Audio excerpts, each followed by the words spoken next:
Pesantren Digital Aswa, Another Way to Jannah.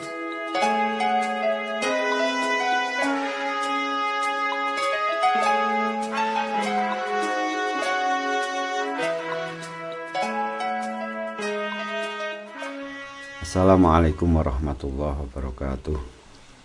Bismillah, alhamdulillah, wassalatu wassalamu ala rasulillah wa ala alihi wa sahbihi wa mawalah, amma ba'd.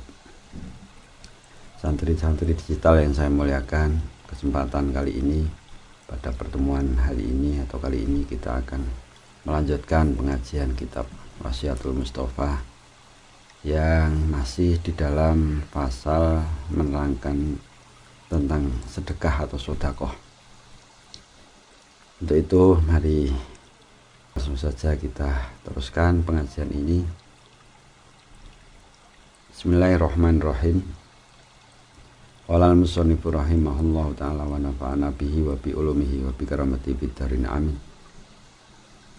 Bismillahirrahmanirrahim. Ya Ali, lama khalaqallahul jannata qalat ya rabbi lima khalaqtani qal likulli sakhiyin wa taqiyyin qalat raditu wa qalatin nar ya rabbi lima khalaqtani qal likulli bakhilin wa mutakabbirin qalat ana lahuma. Wasiat Gusti Kanjeng Nabi Muhammad sallallahu alaihi wasallam kepada Sayyidina Ali, yang artinya kurang lebih, wahai Ali, ketika Allah menciptakan surga, maka surga bertanya kepada Allah, untuk apa aku diciptakan? Lalu Allah bersabda, untuk orang-orang yang dermawan dan bertakwa. Lalu surga berkata, aku rela ya Allah. Lalu selanjutnya, dan neraka bertanya, wahai Tuhanku, untuk apa aku diciptakan? Lalu Allah menjawab, untuk orang yang kikir dan sombong. Neraka berkata, aku memang disiapkan untuk keduanya. Jadi di sini mengatakan atau menerangkan bahwasanya tempat atau surga itu tempatnya bagi orang yang dermawan dan juga orang yang takwa atau orang yang takut kepada Allah, yang mau menjalankan perintah-perintahnya, juga mau menjauhi segala larangan Allah. Itu tempatnya telah disediakan di surga Allah. Dan di situ begitu pula neraka diciptakan oleh Allah, yaitu untuk orang-orang yang kikir, orang-orang yang pelit, dan juga orang-orang yang takabur atau orang-orang yang sombong. Maka dari itu sebisa mungkin kita menjadi orang yang dermawan, orang yang sahi atau yang lomo nek cara Jawa, dan juga orang-orang yang bertakwa kepada Allah. Jangan sampai kita menjadi orang-orang yang bahil serta orang-orang yang sombong. Maka dengan seperti itu insya Allah Allah akan menempatkan diri kita kepada tempat yang layak bagi orang-orang yang dermawan, orang-orang yang takut kepada Allah, yaitu surga Allah. Allahumma amin. Wasiat seterusnya, ya Ali, man khalafa hawahu kanatil jannatu ma'wahu wa man ata'a hawahu kanat jahannamu mathwah. Gusti Kanjeng Nabi berwasiat kepada Sayyidina Ali, yang kurang lebih artinya, wahai Ali, barang siapa yang tidak menuruti hawa nafsunya, maka surga adalah tempat kembalinya. Dan barang siapa yang menuruti hawa nafsunya, maka nerakalah tempat kembalinya. Jadi bagi kita semua dianjurkan untuk tidak mengikuti hawa nafsu agar bisa ditempatkan atau mendapatkan surga Allah. Jangan sampai menjadi orang yang taat atau orang yang menuruti dengan hawa nafsu sehingga nanti diberikan tempat di neraka. Naudzubillah. Jadi itu ketika kita menjalani kehidupan sehari-hari, tentu kita dianjurkan untuk tidak melulu atau untuk tidak mengikuti keinginan yaitu hawa nafsu, karena hawa nafsu itu adalah pengaruh dari atau godaan dari setan, bisa mungkin kita bisa memerangi atau jihad. Kata Kanjeng Nabi, jihad itu yaitu jihad memerangi hawa nafsu, bukan jihad diartikan lalu perang atau membunuh orang yang tidak mau iman dengan Allah, bukan berarti itu.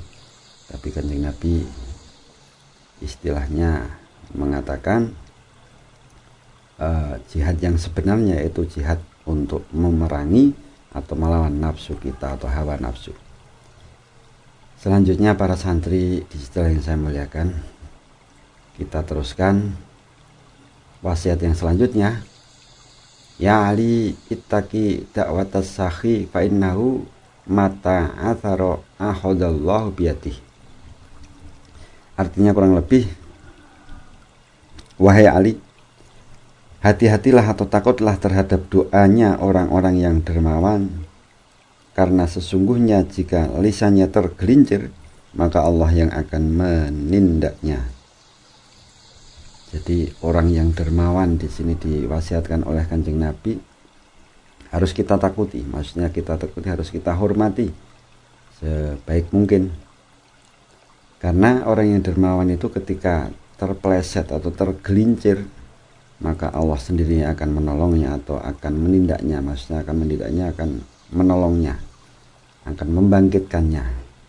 Jadi sangat dekat dengan Allah, seperti yang wasiat yang sebelumnya, bahwasanya orang dermawan itu dekat dengan Allah dan juga dekat dengan rahmat Allah. Maka dari itu, jadilah diri kita semua sebisa mungkin untuk selalu menyisihkan hartanya untuk kepentingan agama Allah, untuk kepentingan kebaikan.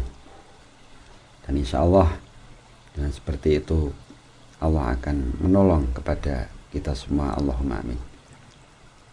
Bismillahirrahmanirrahim. Selanjutnya, ya aliyu man at'ama musliman biti binafsin kataballahu lahu alfa alfi hasanatin wa maha anhu alfa alfi sayiatin wa rafa'alahu alfa darajatin. Wasiat selanjutnya kurang lebih artinya, wahai Ali, barang siapa yang memberi makan seorang muslim dengan sukarela, maka Allah akan mencatat 1 juta kebaikan untuknya dan menghapus 1 juta kejelekan dan mengangkat 1000 derajat untuknya. Jadi wasiat yang selanjutnya disabdakan oleh Kanjeng Nabi, yang artinya atau yang intinya itu masih tentang sedekah atau sodakoh, termasuk sodakoh memberi makan kepada orang muslim. Memberi makan kepada orang muslim dengan sukarela, dengan tanpa meminta imbalan, dengan sukarela, itu pahalanya besar sekali. Bahkan Kanjeng Nabi bersabda, maka Allah akan mencatat 1 juta kebaikan untuknya. Makan satu orang muslim 1 juta kebaikan untuknya. Bagaimana kalau yang kita beri makan lebih dari 1? Tentu kita tinggal mengalihkan istilahnya. Dan juga menghapus 1 juta kejelekan baginya. Dan Allah akan mengangkat 1000 derajat untuknya. Derajat menurut Allah atau derajat di hadapan Allah. Bukan cuma derajat di dunia, tapi derajat di hadapan Allah. Maka 1000 derajat itu sangat-sangat banyak atau sangat-sangat tinggi ketika kita bandingkan derajat di dunia. Derajat pangkat atau jabatan di dunia itu hanya berapa puluh atau mungkin hanya belasan, tapi Allah akan mengangkat 1000 derajat untuk orang yang mau memberi makan kepada orang muslim secara sukarela. Apalagi ketika kita bulan puasa, kita memberi makanan untuk berbuka puasa kepada orang-orang yang melaksanakan puasa, itu tentu akan jauh lebih banyak pahalanya. Maka dari itu sangat penting sekali bagi kita untuk selalu bersedekah, untuk selalu bersodakoh, sehingga kita bisa menerima atau mengharapkan pahala dari Allah yang sangat besar. Allahumma amin. Para santri digital yang saya muliakan, mungkin pertemuan kali ini kita cukupkan sekian dulu. Semoga apa yang kita pelajari hari ini benar-benar bisa kita masukkan ke dalam hati, sehingga nanti bisa benar-benar untuk menambah modal pengetahuan kita semua, sehingga di dalam melangkah, di dalam bermasyarakat, dan di dalam perjuangan kita akan selalu mendapat petunjuk dan bimbingan dari Allah Subhanahu wa taala. Allahumma amin. Cukup sekian dulu dari saya di pertemuan kali ini. Kurang lebihnya mohon maaf. Saya akhiri. Dan Allah wa iyyakum. Wassalamualaikum warahmatullahi wabarakatuh. Pesantren Digital Aswa, Another Way to Jannah.